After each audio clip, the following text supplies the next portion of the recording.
Thank you very much. And thank you all for coming this evening, who have physically come here. Thank you to the people who are watching on the web from home. As some of you know from my other presentations here, I'm not a lecturer. I'm not intending to read out a lecture to you. This is an opportunity, I think, for us to reflect together on a topic, and the topic has already been chosen. So all that remains is for us to be in a reflective mood, a reflective state of mind, which means that we collect ourselves, calm down. The mind is usually very noisy, very busy. Before I even say anything about tonight's talk, you're thinking about it. What's the topic? What's he going to say? Or maybe beginning to analyze the presentation. And this is the normal activity of our mind. The tendency to proliferate, the tendency to speculate, the tendency to project. These are useful qualities and abilities that we have. But for reflection, we need to temporarily stop, be a little more silent, be a little more still, create a little space in the mind. And when there is space in the mind, things can arise. When they arise, they can be seen. Seeing them clearly is the process of reflection. So I am endeavoring to be in a reflective state, and some things will arise in my mind. During this time, I will be communicating it, sharing it with you. It is not dogma that you must agree with or disagree with. It is not intended to be just an amount of information, knowledge, because most of us have enough knowledge, and there is a great abundance of information available to you through other means. It is simply an expression of a reflection on this topic for you to consider, and consider it with a reflective mind, one that is not believing, not disbelieving, not necessarily even analyzing. Just let it seep in and see what is useful in it.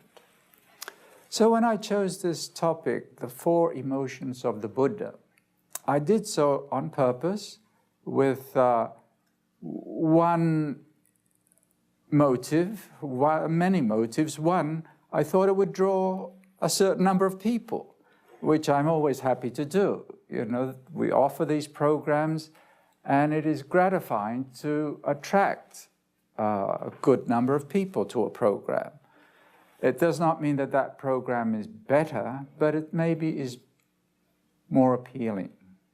And so when I submitted my proposal for this talk, it was around the time that the Dalai Lama was visiting Chicago, and I thought that anything to do with the Buddha is bound to attract people.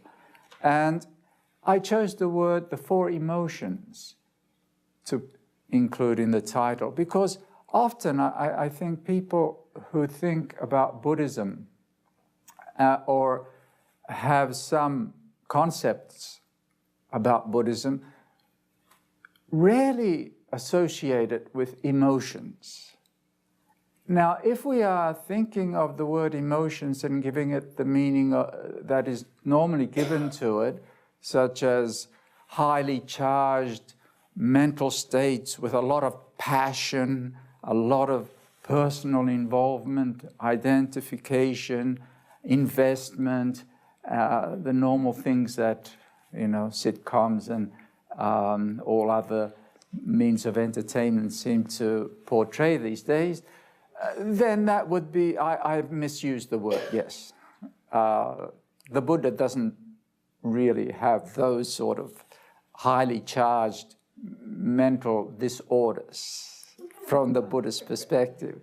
Like the emotions of anger or this, you know, really hot, passionate love for someone, or hot aversion and resentment towards somebody who has mistreated you.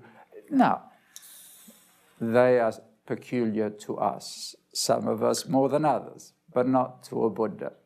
However, the Buddha is not an unfeeling entity.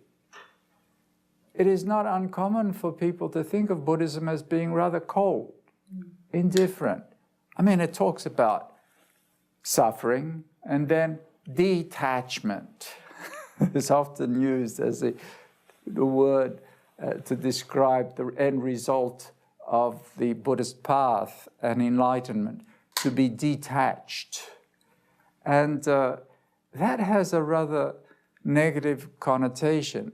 What it brings to my mind is something that may be a little unsavory in this audience, excuse me, but before I became a Buddhist monk, I was traveling through Asia, and I visited for quite some time Laos. And Laos was a pretty wild place in 1970, 71. There was a civil war going on, there were lots of things happening, and drugs were everywhere, freely available, no restriction. You could just go and buy what you wanted. And there were a lot of Western travelers who kind of passed through and didn't pass out. They stayed there because of this situation. And some of them were very sad to look at, because they'd gotten into the very strong forms of drugs, in particular heroin. And they were really, very, very sad-looking human beings. But they would describe, the effects of this, when you're, especially the first time, you take this very powerful drug. And heroin, it's like the man whom I was speaking with was describing it to me like, it's just so and he kept on saying it in this manner. I'm paraphrasing it. And it's like, somebody, you could be sitting there and somebody right in front of you, they could take a baby and cut it up with a knife, and it just wouldn't faze you in the slightest bit. And I just thought, boy, that is nothing I would want to be. Now, if we think of this as the end result, like this is detachment, this is certainly nothing that I would aspire to, and it is certainly not an ideal of Buddhism. So the Buddha did say that one person who arises in the world does so out of compassion for the multitude, for the welfare of the multitude, to bring happiness to the many, to gods and men. And that person is the Buddha. Now that is quite something, and it is a blessing to the world. So you don't associate the arising of a Buddha, the experience of enlightenment, with what I just mentioned just a little while ago, that is detachment. So the Buddha was special, and he had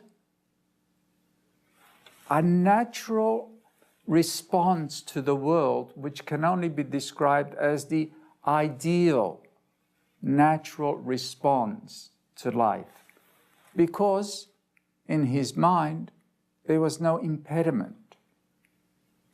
The Buddha said that the mind in its basic state, basic not meaning low, meaning more fundamental, is radiant. It is only the defilements that obscure it and become impediments to that radiance. So without impediments, without defilements, what would be the outflows of a radiant mind.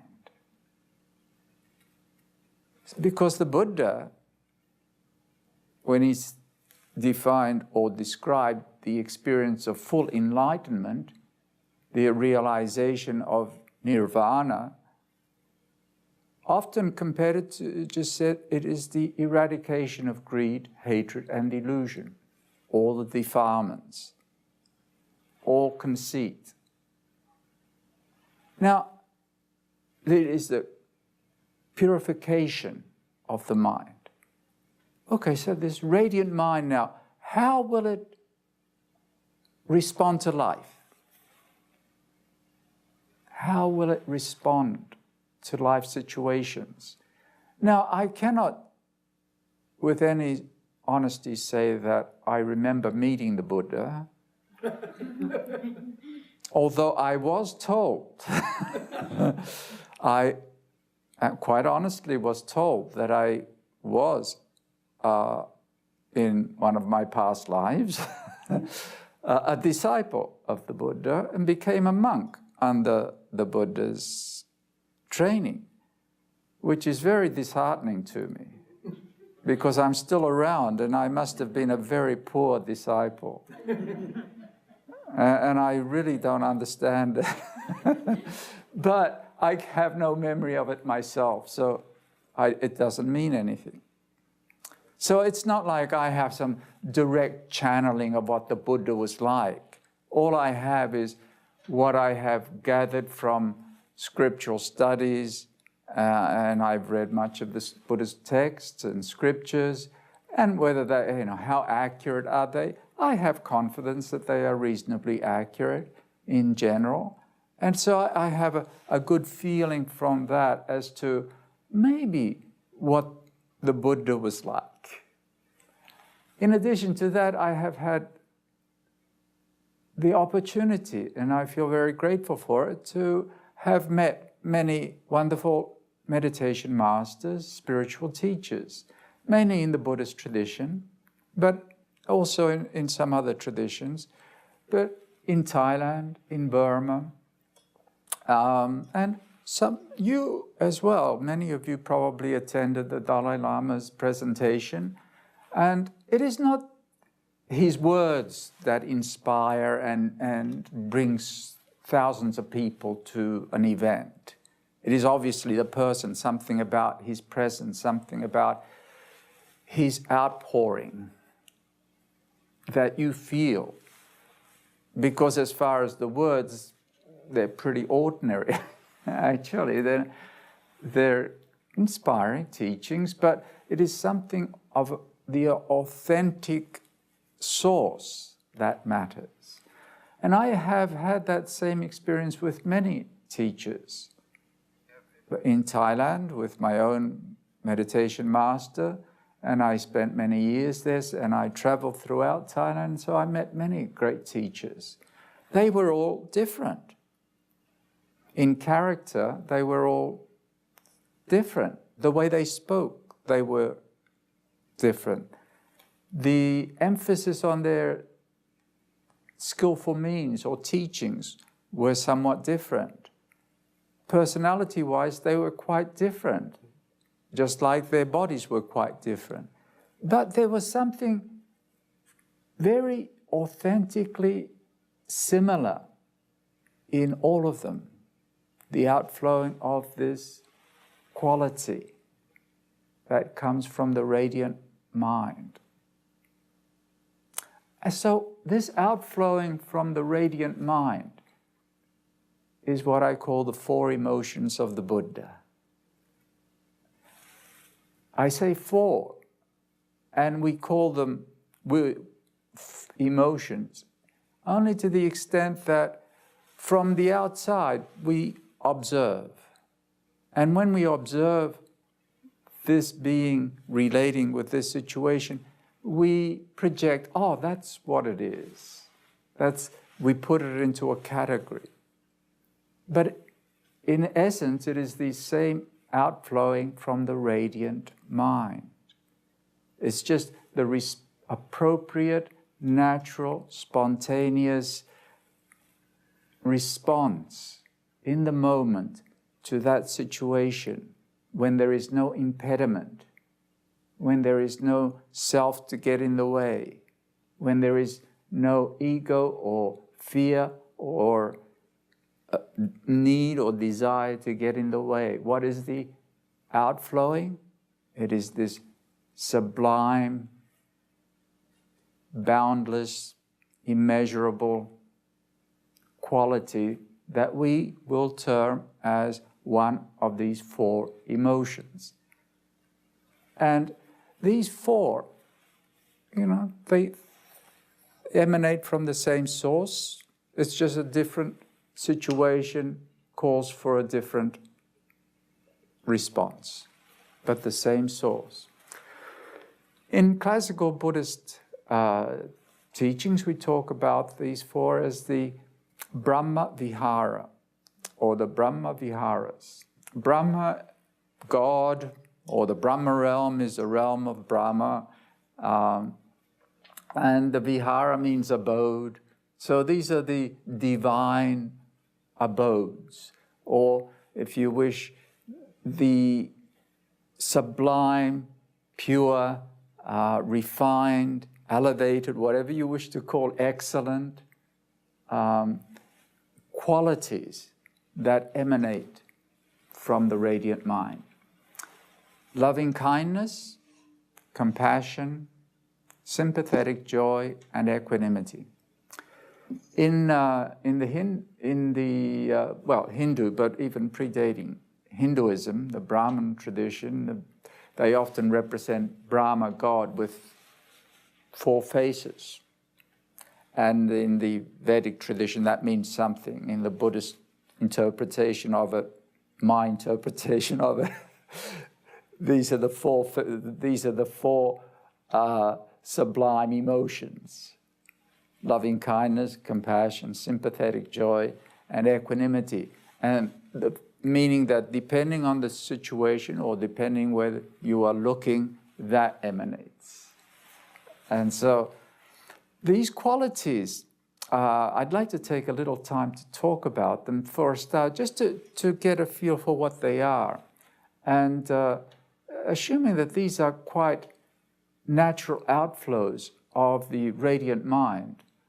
And, the Buddha said that the mind in its fundamental state is radiant. That means not only his mind, your mind. Then the question arises, well, why don't these qualities flow out from us all the time? And so I'd like to talk a little about these Brahma Viharas. And as we contemplate what these are, it'll also dispel another, I think sometimes held concept about Buddhism, that somehow or other a practitioner has to choose between the way of the heart or the way of wisdom, compassion or wisdom. What are you going to strive for? In the original teachings of the Buddha, that was not the case. It wasn't set up like that. There is no distinction. There is no one way against another or one way or the other. There is only one way. And actually the Buddhist word for mind, citta, which he uses as when he talks about the radiant mind, is a word that can also be translated as heart mind. So it's not something mind intellectual. It's this essential quality, anything other than your body, if you wish. It's both the feeling and the consciousness, if you wish. And so the path is not one of compassion or wisdom, but as we consider these qualities, the Brahma Viharas, we'll see that it's actually compassion is an integral part of wisdom. It is co-arising and not separate. But just to take a little time to speak about these qualities, loving kindness. It's a a little bit convoluted, loving kindness. The Pali word is actually very short, metta. And metta is a form that means friend. So one could say that friendliness, the good friend, is this quality of loving kindness. Kindness is not quite strong enough. Love is not quite such a good word in English, because love has such a broad range of meanings. But loving kindness, the Buddhist concept of this pure quality, what it is the outflowing from the radiant mind, when there is no self-interest, when there is no fear. If there is no fear, then there is no aversion, no hesitation, no barrier. When there is no desire to get something from someone or need of something from someone or a situation. So the natural outflowing, we say, is one of goodwill or friendliness, one of seeing another as oneself with no barrier and nothing to fear and nothing to, it's not like the love that one has for a person, which is often very much tied in with an investment, an attachment. It's the quality of loving kindness is often expressed by the love of a mother for her child, which is maybe the closest that one will get to appreciating what this is like. But even the love of a mother for her child is, in comparison to the outflowing from the radiant mind towards all beings, very, very limited.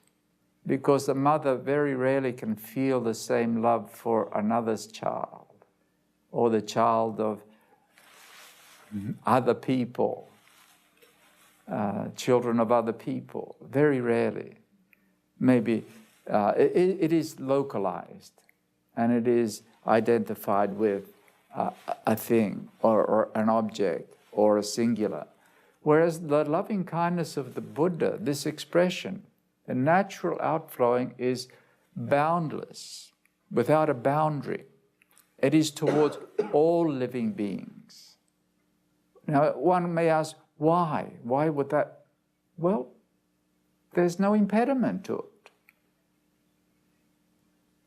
What prevents you from feeling just a sense of goodwill, a sense of well-wishing, a sense of kindness, friendliness? What prevents that? It is always coming back to some self-concern, self-need, prioritizing, some fear, some dislike. So, this is the extra. See, often we think that the Buddha is very special. We can invert that and say, we are very special, we've got all the extras.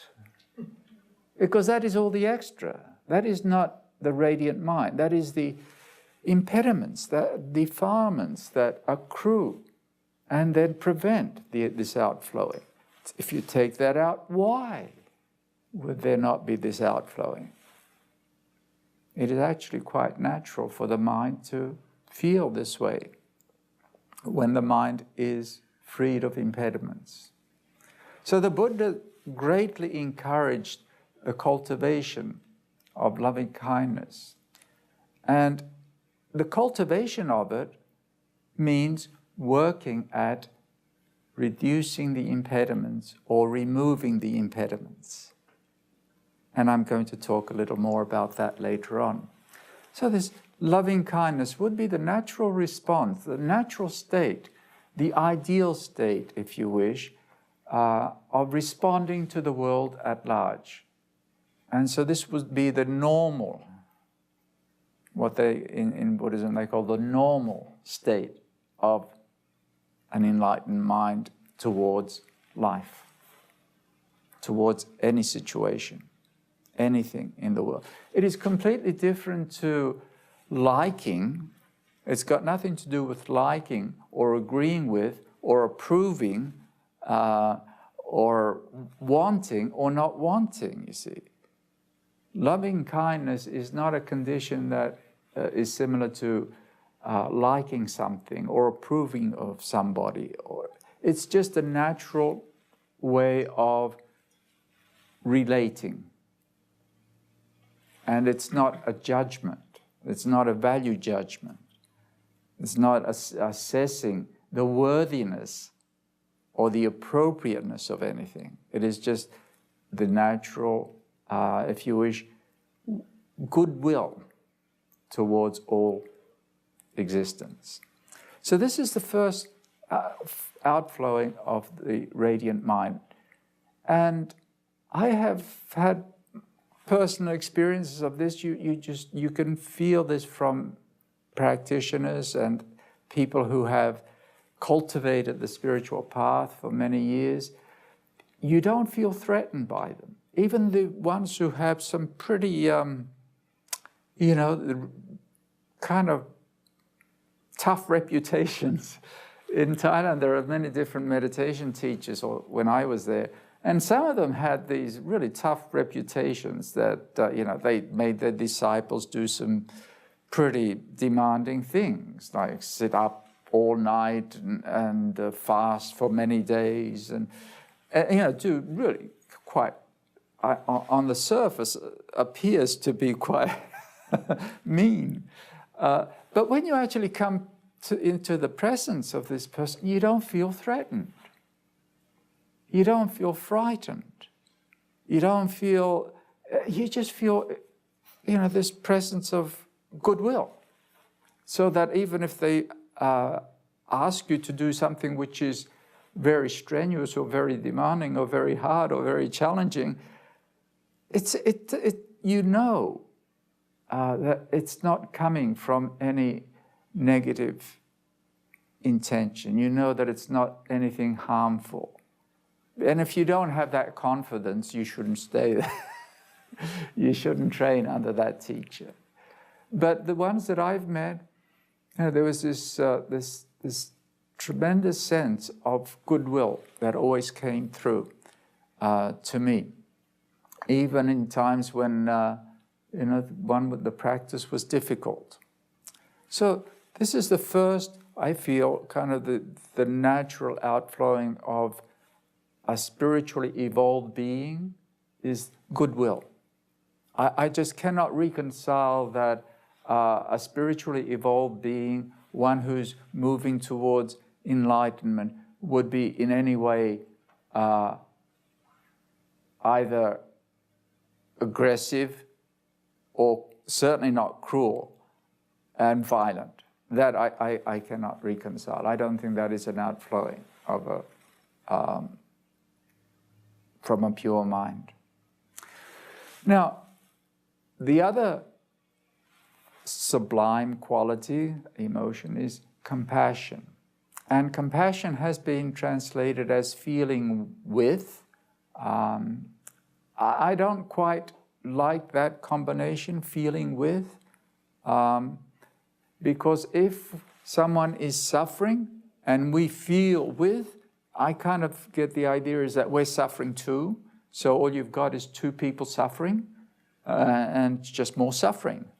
And it's somewhat lacking. There's something of a blemish in it.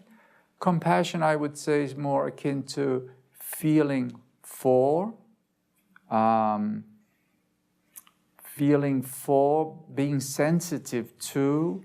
Empathy is very good.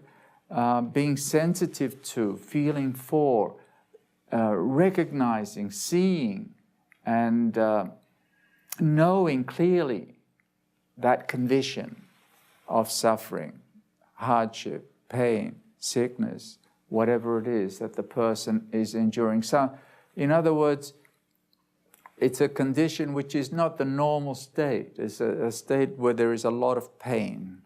And the natural response from the radiant mind is for a start, there's tremendous clarity and sensitivity to seeing and recognizing it and responding.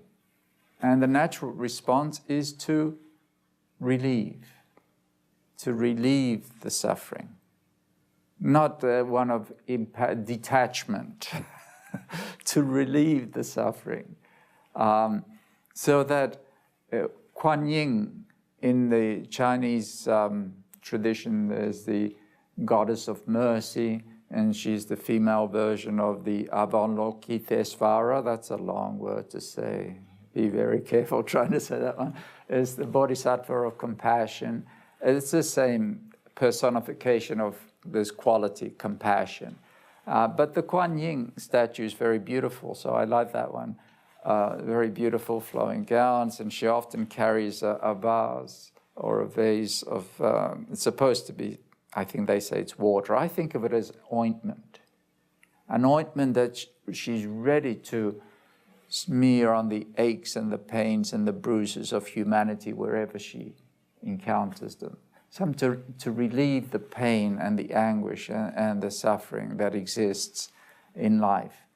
So the Buddha, he was enlightened. Was he detached? 45 years of his life, he walked all around the Ganges Valley, tirelessly teaching, offering, being of service. Not for himself, for the benefit and the welfare of the many. Shortly after his enlightenment, and he started his teaching career, when he had 60 disciples, and these disciples were also enlightened, he said to them, monks, you are free of all shackles. I too am free of all shackles, either human or divine. Go forth for the welfare, the happiness, and the good of the many. Teach the Dhamma, be of service. And this is like setting off this mission for the welfare, not to sit by and do nothing. So compassion here, of course, is responding to a need. And the primary need that he saw was the need for a teaching to help bring about liberation. Liberation of the heart, liberation of the mind.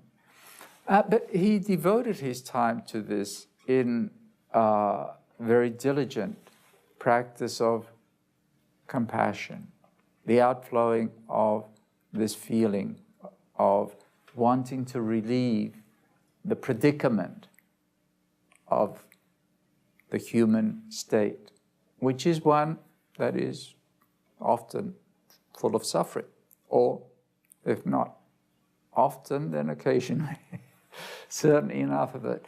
In his own personal encounters, there's many stories of he's walking with his attendant Ananda. They come by this monk who's laying on this mat and covered in filth, and he says, Ananda, why is that monk laying in filth and is obviously in pain? And why isn't anybody helping him? And he said, well, he's a useless monk. Meaning he has of little value, little learning, little skill. He's not a great teacher. He's not a great benefit to the community. It's like some people today would say, well, what about all these poor and destitute people who don't have money or don't have food or don't have medical benefits? Well, they're useless. They didn't save, they didn't invest, so let them lay there. But this is not the way of compassion. The Buddha said, Ananda, you take the feet, I take the head. And they took this monk, washed him, took care of him. And he said, this is the duty of every monk. So again, this act of compassion, response to a situation, immediate, it is not thought out. It is just a natural outflowing. And I think most of us can feel compassion very easily when we see vulnerability anywhere, okay?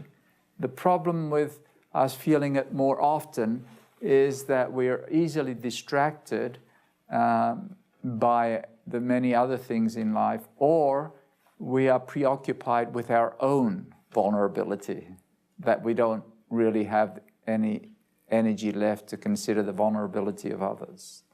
And so we can ignore it. But for us, it is not too difficult to remove that impediment. And we too can experience this outflowing of compassion. Sympathetic joy, or rejoicing at the joy, if you wish, of others. And this is the response, you see, the Buddha and enlightened beings, or spiritually evolved beings, they're happy at the happiness of others. They don't feel happy seeing people suffer. You know, my teacher, he wasn't happy because, he made, if the student is sitting meditation, has pain in his legs, having a hard time, does that make the teacher happy? No.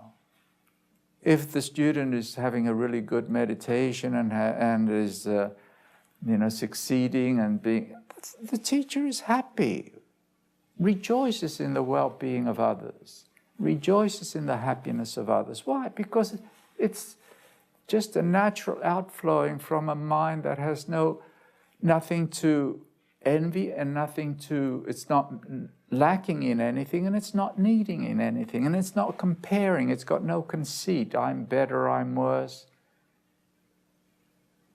The impediment to us feeling sympathetic joy with others that we see who are better off than us, who are doing better than us, who are smarter than us, who are more successful than us, more beautiful than us, more lucky than us, whatever, is often this envy. We feel that if they get it, we're not getting it. They're taking it from us. But that's a rather foolish, it gets in the way. Sympathetic joy is rejoicing, being happy at the happiness of others. So the Buddha was very, an enlightened mind is happy at the happiness and the success and the well-being of humanity and others. It's a natural outflowing without the impediment. The last quality, equanimity. And this one is the one that really requires a little concern, because, equanimity, non-attachment, and detachment, they're all very similar. But what is the equanimity of a Buddha? Equanimity of a Buddha arises from his perfect vision, perfect insight of the way things are. He knows the reality of existence. And the reality is perfect in the sense that it can't be any other way. It is the way it is. And so the Buddha's vision of reality is so clear and so perfect. His mind is completely unshakable.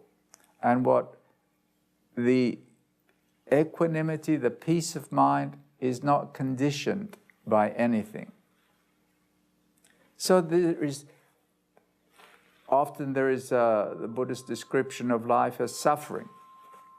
And that is true. That's what the Buddha said. Life is suffering. Or mortality is unsatisfactory. That is true. And you could also say mortality is perfect. How can it be perfect? Because that's the way it is. It's unsatisfactory. It's perfectly as it should be. Perfect. That's the only way it can be. Now, this is quite a radical view, because often we associate being perfect as being good or the way we want it to be or the way we think it should be or an ideal. But perfect here means that it's just the way it's the only way it can be. It's perfect because it's the only way it can be. And the Buddha's equanimity is in response to that, this perfect poise. It's exactly the way it should be because it's the only way it can be. So life, conditioned existence, is impermanent. And it is unsatisfactory. And it can never give us complete happiness. And that's perfect because it's the only way it can be. So the Buddha has no problem about it. That's why he's at peace in the presence of conditioned existence. Now, our problem is that we're not quite willing to live with it or accept that it's perfect. We want it to be very different. And my teacher used to talk about the man who, on his way, encountered a duck, and this is in the rural countryside, encountered a duck and encountered a chicken. And he was very perplexed and annoyed that the duck was not the same as the chicken. And he really wanted the duck to be the same as the chicken and the chicken the same as the duck. And it's so because it just wasn't perfect. You see, the duck should be the same in his mind. And that is, obviously ridiculous and silly, but that is in comparison to the vision of the Buddha. Mortal existence is this way. It can never be what we want it to be, perfect, in the sense of permanent happiness. So you make the chicken as healthy as possible and make the duck as healthy as possible, but don't try to make one the other. So the Buddha's equanimity is based on this vision of reality as it is, and not fighting, not having a problem with, not imagining or wanting it to be other. And so there is this peace. And this is the response of the Buddha towards all the ups and downs that exist in the world and the impermanence and the unsatisfactoriness of existence. So that is the type of equanimity. Now, these outflowings from the radiant heart you could think of in this way. Say there is a man who is going to cross a bridge, and you know that bridge is failing, and it's over a big canyon. And if he tries to cross, it's just a very small bridge, not a steel and concrete bridge, just a little structure. And you really think that if he crosses that bridge, because you can see that it's the strands of rope holding it are frayed and they're very fragile, and he's gonna fall. As a good friend, you would warn him, and don't go on that bridge. I think you're gonna be in a lot of trouble. I don't think you're gonna make it. That's a goodwill. You got nothing to lose. You would tell him that. Right? Okay. So now this man doesn't listen to you. He goes on the bridge, crosses the bridge, makes it to the other side, safe and sound. Would you feel slighted, embarrassed? Good for you, my friend, you did it. I didn't think you'd make it. Joy at the other person's success. Spontaneous. You wouldn't feel compassion for him. Would you feel compassion? Oh, sorry. No, but if in crossing the bridge, he actually did fall and just grabbed hold of a piece of the bridge and was able to hold on, now you wouldn't be saying, oh, good for you, my friend. You'd recognize danger, pain, suffering here, and the natural response would be, lend a hand, pull this man up. Unfortunately, if the bridge collapsed and the man fell to his death, rejoicing is not appropriate, compassion is not appropriate. What's appropriate? Risk analysis. Equanimity. I mean, the thing, it is that way.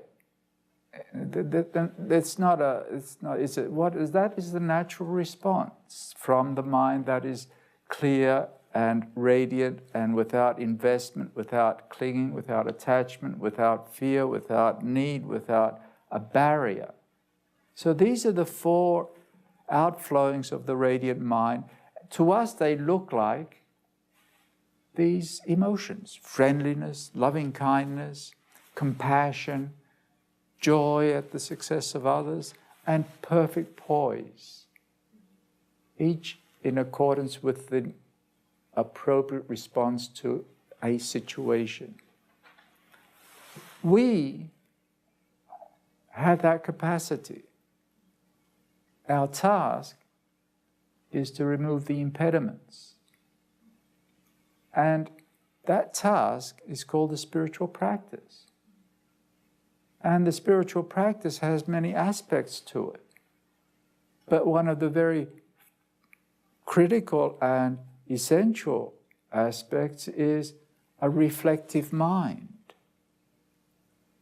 The reflective mind is often termed self-awareness. The awareness that allows you to know the contents of your conscious experience now. That allows you to know what you are intending, what you are thinking, what you are creating. Without that, we are all recycling condition, the conditioning of the past is here, sitting here. Each one of us is different. There are individuals here who have never practiced meditation, who may never even have met a meditation teacher, who may not even have thought of loving kindness, and yet, right now, they are much more loving, much more compassionate, much more giving than maybe others who have been practicing under great guidance of great masters for many years. Why?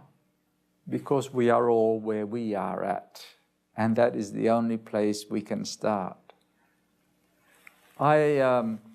Often people who know that I was a monk, and I was a monk for a long time, and if they see me, sometimes they think, it had some benefit.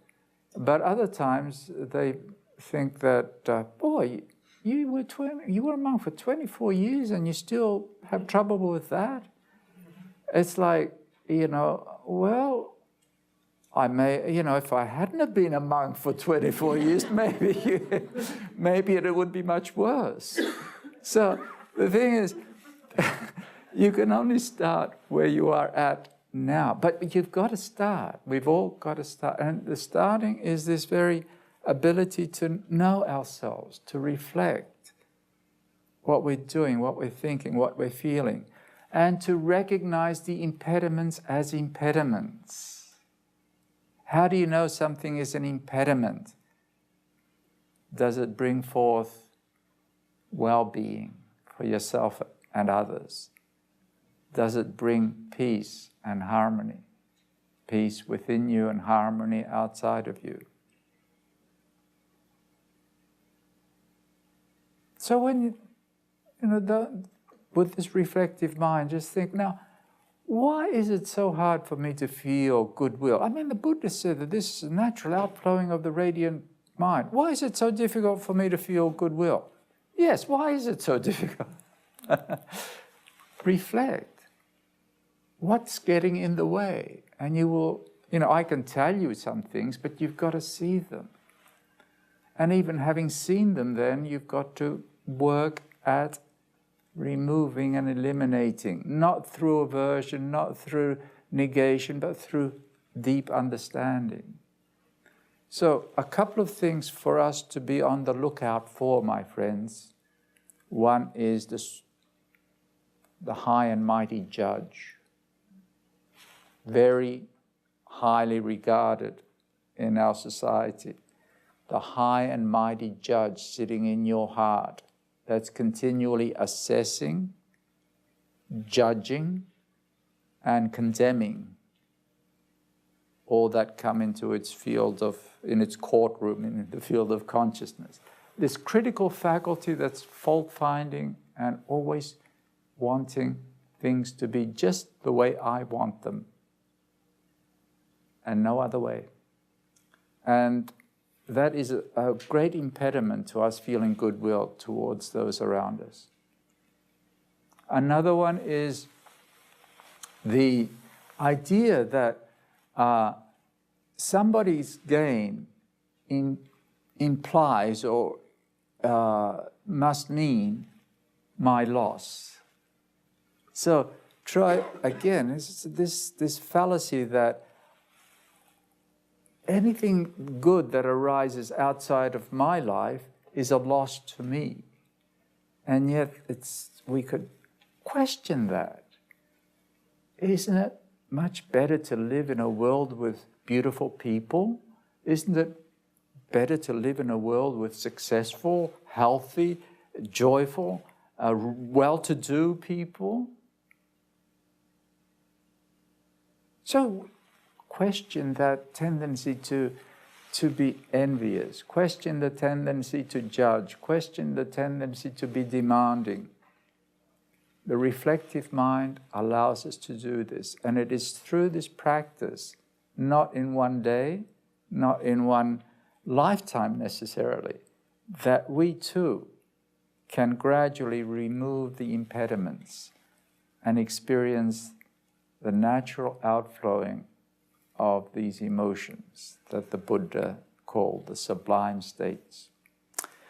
I'm going to finish here because I tend to ramble. However, I want to read this Buddha's words on loving kindness to you. These are the Buddha's words on loving kindness. This is what should be done by one who is skilled in goodness and who knows the path of peace. Let them be able and upright, straightforward and gentle in speech, humble and not conceited, contented and easily satisfied, unburdened with duties and frugal in their ways, peaceful and calm and wise and skillful, not proud and demanding in nature. Let them not do the slightest thing that the wise would later reprove. Wishing, in gladness and in safety, may all beings be happy. Whatever living beings there may be, whether they are weak or strong, omitting none, the great or the mighty, medium, short or small, the seen and the unseen, those living near and far away, those born and to be born, may all beings be happy. Let none deceive another or despise any being in any state. Let none through anger or ill will wish harm upon another. Even as a mother protects with her life her child, her only child, so with a boundless heart should one cherish all living beings. Radiating kindness over the entire world, spreading upwards to the skies and downwards to the depths, outwards and unbounded, freed from hatred and ill will. Whether standing or walking, seated or lying down, one should sustain this recollection. This is said to be the sublime abiding. There's a little more, but I'm going to stop there. Thank you very much for your marvelous attention. I hope that in reflecting on what I've said, some benefit has arisen to you, and I'm open to questions and discussions if you have time. John, I missed your opening, so you may have covered this, but how did the Buddha deal with anger?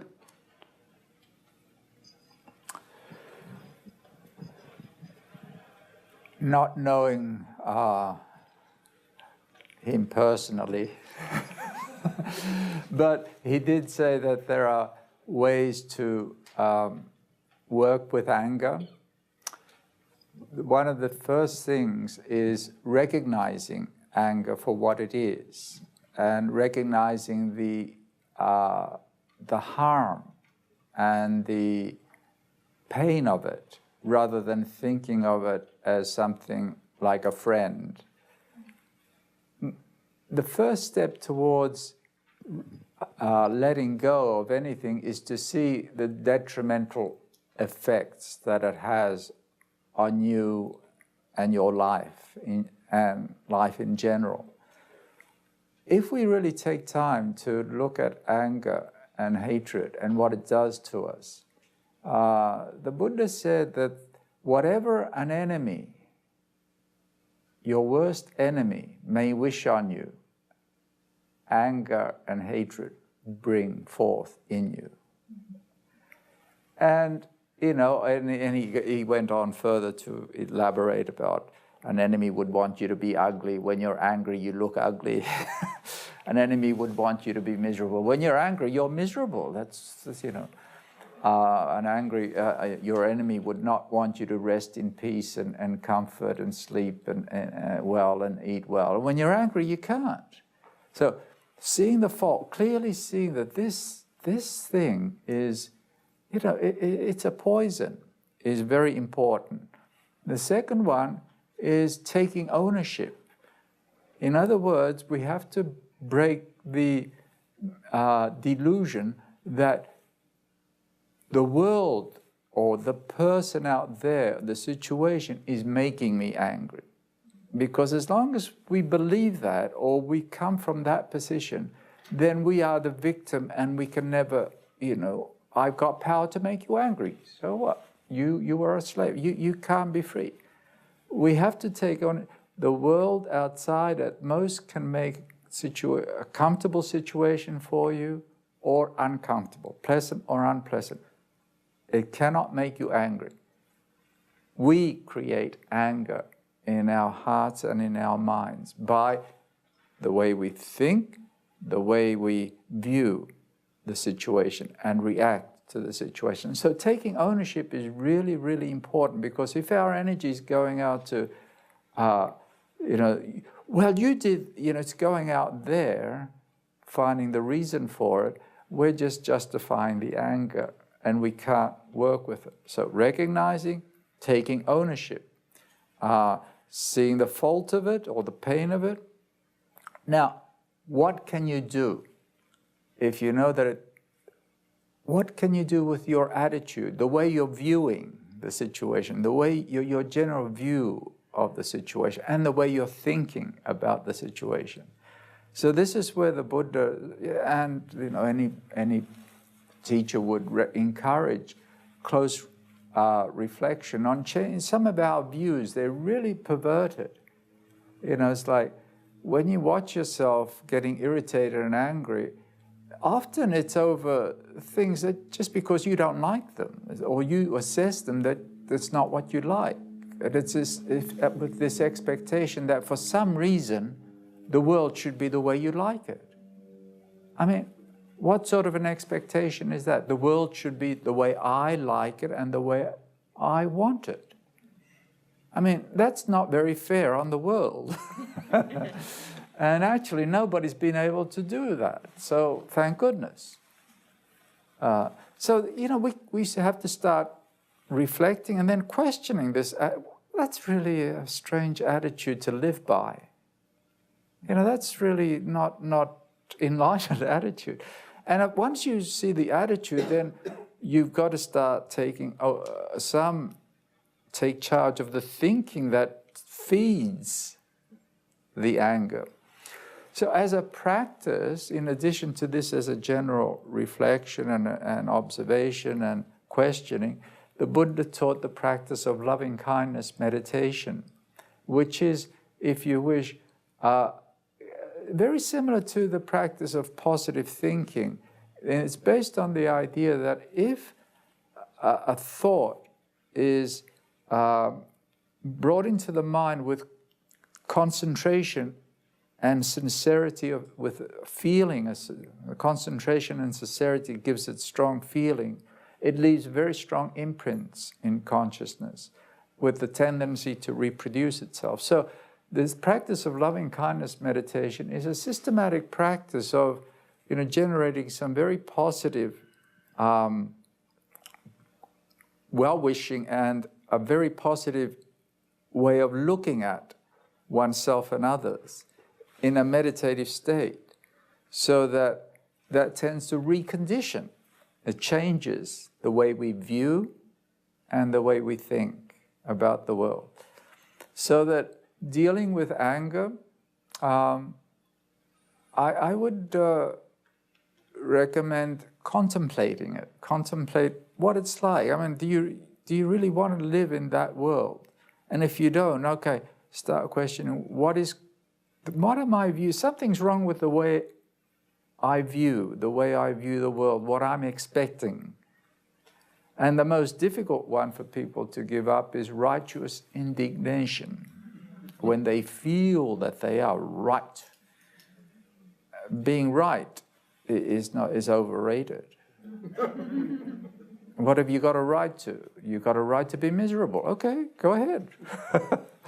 You enjoy being miserable? Well, nobody can stop you. No, nobody can stop you from being miserable. You can create as much misery as you are, but nobody can make you miserable. Sorry. So going on your story about the bridge. So you see, on the story of the bridge, you mentioned that the bridge was in danger and there was all this, and you would tell your friend, don't go across the bridge, I'm concerned for you. So you see somebody hurting somebody. You see, this is not right. What would he do? I mean, would he just I don't think he would just contemplate it. No, that is a response, a natural response. I mean, what would you do? Each situation, each situation is unique. What would, I guess he would just, I'm just going to project and say, well, I hope he would just go there and say, why are you hitting that person? That's not very nice. Stop it. I don't think it would be an indifference or passive indifference. I don't believe that. I have not seen that to be the case. It's like people say, well, if the Buddha is really not afraid of, if he's really not afraid of death, why doesn't he stand in front of a bus? Smart. I mean, because he's not afraid of life either. I mean, why should he stand in front of a bus? It's just not, I would expect that, and you will see this within you, you let it will flow. Just that moment arises when there is no impediment, there will be the response that is appropriate. There's no way of putting life, all of life's possibilities into a box with a prescription. John, online we have a couple of questions, one of which is they'd like for you to reference the quote that you gave. I think you just read it out of the book. Oh, this one? It is the Buddha's words on loving kindness. It's in a couple of the, just go online and you just put metta, M-E-T-T-A, sutta, S-U-T-T-A, or discourse on loving kindness, and it'll come up, different translations of it. Okay. This one was the Amaravati translation, but there are a number of translations of that discourse. We have another question, which is if somebody is regularly mean to you, and I think this is from Anna online. somebody's regularly mean to you, should you point that out to them, or should you just make it a part of your practice? I am inclined to think that you should be kind to yourself, just as you are kind to others. Therefore, I would think you should not allow yourself to be mistreated. Being kind to yourself is very, very important. And loving kindness does not discriminate in the sense of, them or me. So being kind to yourself, I don't think anybody who has loving kindness would allow oneself to be in an abusive situation or mistreated, and nor would they mistreat others. So I think it would be actually quite necessary to point it out in a way that is constructive and in a way that may help that person recognize the situation and maybe change into something better. So have that confidence to do that and to do so in as skillful way as you can. But it is not like allowing oneself to be in any way mistreated by others. As far as using it as a learning or using it as a teaching practice, that I can withstand criticism and blame and mistreatment and not react. I wouldn't think, if you so choose to do so and you're able to do so, fine, but I would hope that that wouldn't become then a habit of allowing yourself to be mistreated, because you really have to love yourself. You really have to care for yourself as much as you care for others. And many of us don't care for ourselves, or care for ourselves in a foolish way, so that it's not caring for ourselves, really. So we do have to care for ourselves.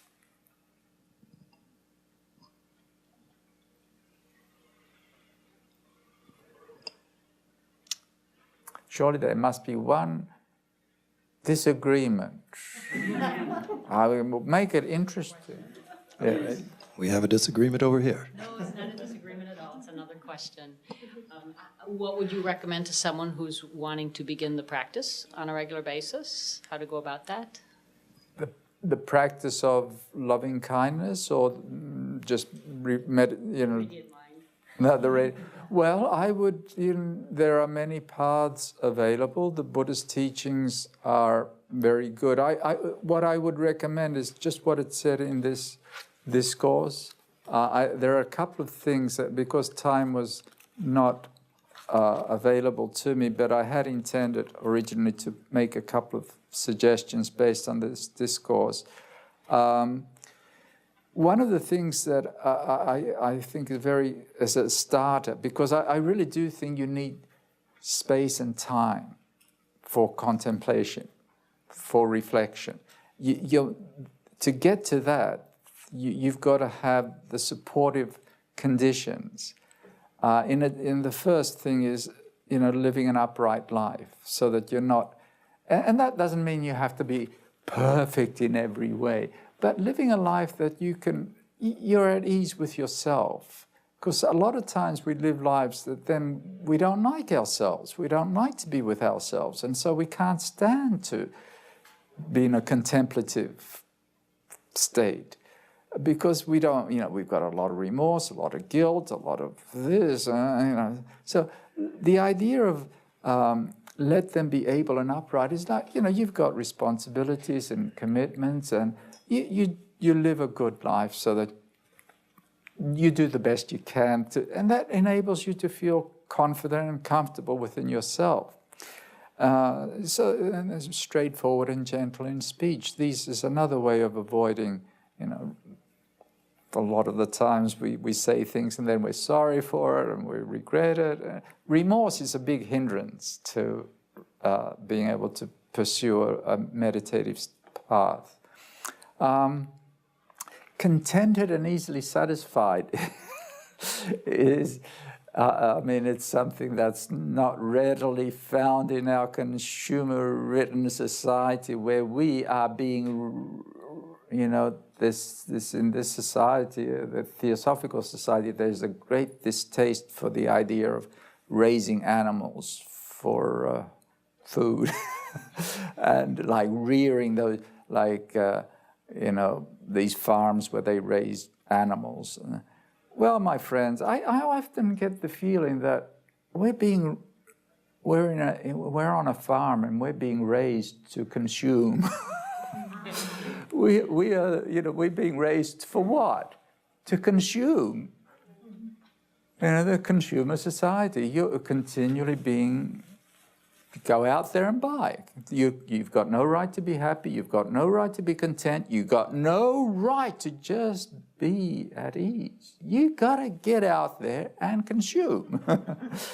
And so, you know, content and easily satisfied are, I mean, we just don't know them. So that's important, you know. The body has needs, the mind has endless desires, and it's being conditioned more and more to have endless desires. Unburdened with duties and frugal in their ways. Now, that all, you know, a lot of life, we have duties, we have responsibilities, but there is choice. How much do you take on? How much do you get involved? How many things do you have to do?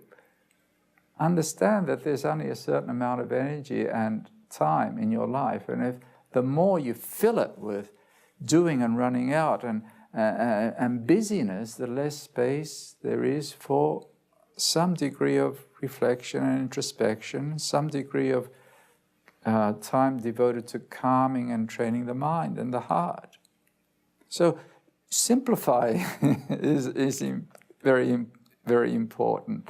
So that I'd say, consider your lifestyle, and if you start, you know, whenever I teach meditation, whenever people say, I just don't have time to meditate, and I just say, that's why you need to meditate.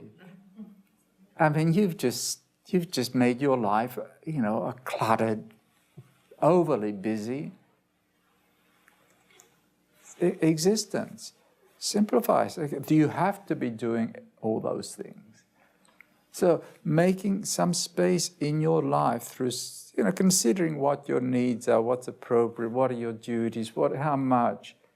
You know, I'm not saying go off and be a hermit. But there's a choice here.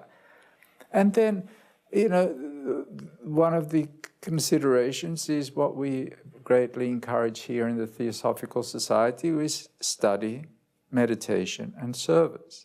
Now, study, I'm not a great, you know, proponent of study for the sake of acquiring, you know, a lot of knowledge. I think just the basic amount of information to start a practice, and in particular here I refer to, you know, already simplified, living a good life, a practice of some form of meditation to help us in this process of introspection, to enable us to understand the workings of our mind and the world we live in our minds, and beginning to see that there is choice.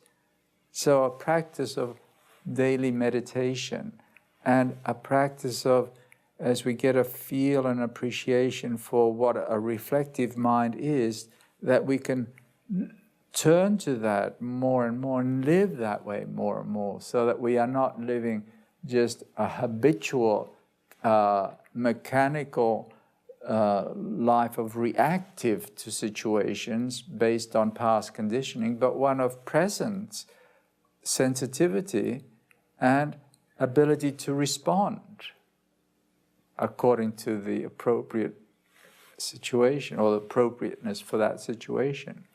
So some sort of meditation practice, I really, really encourage that, to establish some practice. And it doesn't have to be just, you know, sitting cross-legged meditation. There are a great variety.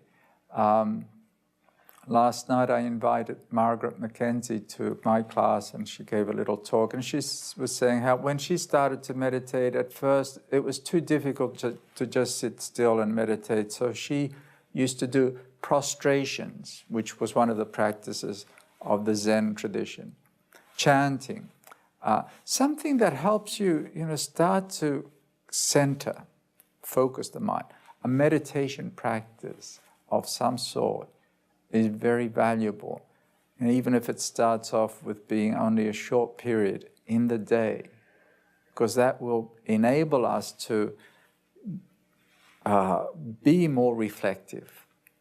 So that's where I would start. And association with good friends, my association with fellowship like this. That's why I really am very keen to foster the sense of community of people who, not that we get together all the time, but occasionally, or meditate groups where people meditate together. Well, we need to... need a disagreement. Hang on just a second. I'm afraid this will be the last one, and then we're going to have, we'll be able to talk.